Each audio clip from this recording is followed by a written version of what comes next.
नमस्ते प्यारे बच्चों, मैं महेश राठौड़। आज हम सीखेंगे त्रिकोणमिति सारणी कैसे बनाए ट्रिक द्वारा। आप इस वीडियो को लास्ट तक देखना, जिससे आपको त्रिकोणमिति टेबल बनाने में कोई भी दिक्कत नहीं आएगी और आप इस टेबल को 3 से 4 बार बना के प्रैक्टिस कर लोगे तो आपको साइन, कोस, टेन, कोसेक, सेक, कोट, थीटा के सारों के मान आपको याद हो जाएंगे। तो आइए देखते हैं इस टेबल को हम किस तरीके से बनाएंगे। तो यहाँ पर देखो, हम क्या करेंगे, यहाँ से गिनती लिखेंगे 0, 1, 2, 3, 4। हमने 0 से 4 तक गिनती लिखी। अब इनके सभी के बटे में हम 4 लिख देंगे। तो लिख देते हैं सभी के बटे में 4। तो लिख दिया हमने सभी के बटे में 4। अब यहाँ पर क्या करेंगे, इनके ऊपर करनी लगा देंगे। तो इन सभी के ऊपर करनी लगा देंगे। तो ये हमने क्या करा, इन सभी के ऊपर करनी लगा दी। अब इसको हल करने से किसका मान निकलेगा, साइन थीटा का मान निकलेगा। इसको हल करने से साइन 0 का मान निकलेगा। इसको हल करने से साइन 30 का मान निकलेगा।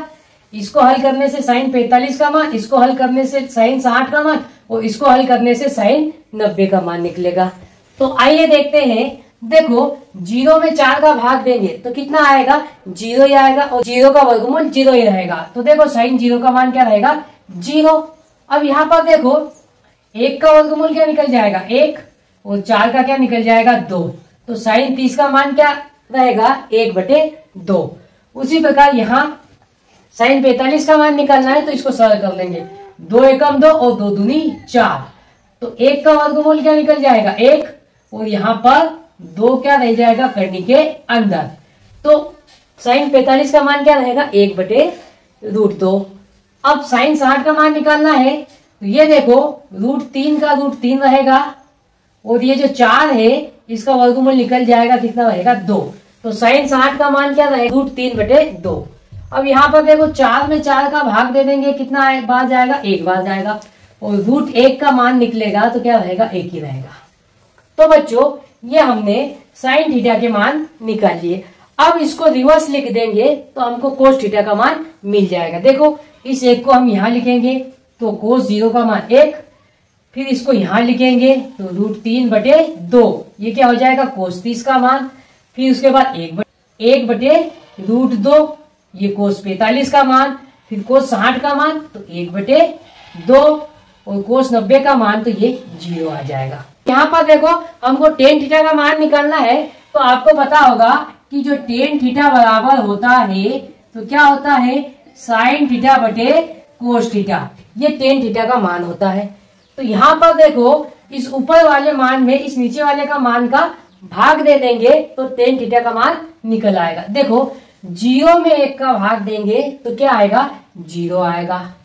1/2 में √3/2 का भाग देंगे तो ये देखो, 2 से 2 कट जाएगा, क्या बचेगा, 1/√3 बचेगा। अब यहाँ पर देखो, 1/√2 में 1/√2 का भाग दे देंगे तो कितनी बार चले जाएगा, 1/√2 से 1/√2 कट जाएगा 1 बार में। तो यहाँ मान क्या आ जाएगा, 1 आ जाएगा। फिर यहाँ पर देखो, इसमें हम इसका भाग देंगे, ये 2 से 2 क्या कट जाएगा और ऊपर क्या बचेगा, √3, और इसके बटे में 1 बचेगा और 1 का भाग √3 में देंगे तो √3 ही आएगा। अब यहाँ पर देखो, 1 में 0 का भाग देंगे तो ये क्या आ जाएगा, इन्फिनिटी आ जाएगा। हमने किसके मान निकाल लिए, टेन थीटा के मान निकाल लिए। अब इसी को रिवर्स लिख देंगे तो ये मान किसका हो जाएगा, कोट थीटा का। तो यहाँ पर क्या आ जाएगा, अनंत, यहाँ पर √3, यहाँ पर 1, यहाँ पर 1/√3 और यहाँ पर 0। तो बच्चों, टेन थीटा को रिवर्स लिख दिया तो ये किसका मान निकल गया, कोट थीटा का। अब देखो, कोसेक थीटा का मान निकाल लेते हैं।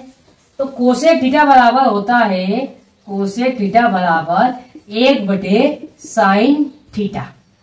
क्या होता है, कोसेक थीटा बराबर 1/sin थीटा। अब देखो, जो साइन थीटा के मान है उसको 1 के बटे में लिख देंगे। तो यहाँ पर देखो, इस 0 के 1 के बटे में लिखेंगे तो 1/0 और 1, किसी भी संख्या में 0 का भाग नहीं जा पाता तो इसका मान क्या आ जाता है, अनंत आ जाता है। अब यहाँ पर देखो, इसको 1/2 लिखेंगे तो ये वैल्यू पलट जाएगी। तो ये क्या हो जाएगा, 2 ऊपर आ जाएगा और 1 बटे में आ जाएगा। तो इसको बटे में 1 लिखेंगे तब भी मान क्या आ जाएगा, 2 आएगा, क्योंकि उसका भाग 2 बार चले जाएगा। फिर इसको पलट के लिख देंगे तो क्या आ जाएगा, √2। इसको पलट के लिख देंगे तो 2 बटे √3। और इसको पलट के लिखेंगे, मतलब 1 को 1 के बटे में लिखेंगे तो क्या आ जाएगा, 1 ही आ जाएगा। अब इस मान को रिवर्स में लिख देंगे तो सेक थीटा का मान निकल जाएगा। तो लिख देते हैं यहाँ पर 1, यहाँ पर 2 बटे √3, यहाँ पर √2 और यहाँ पर 2 और यहाँ पर क्या आ जाएगा, अनंत। तो प्यारे बच्चों, इस तरीके से हम बड़े ही आसान तरीके से त्रिकोणमिति सारणी बना सकते हैं।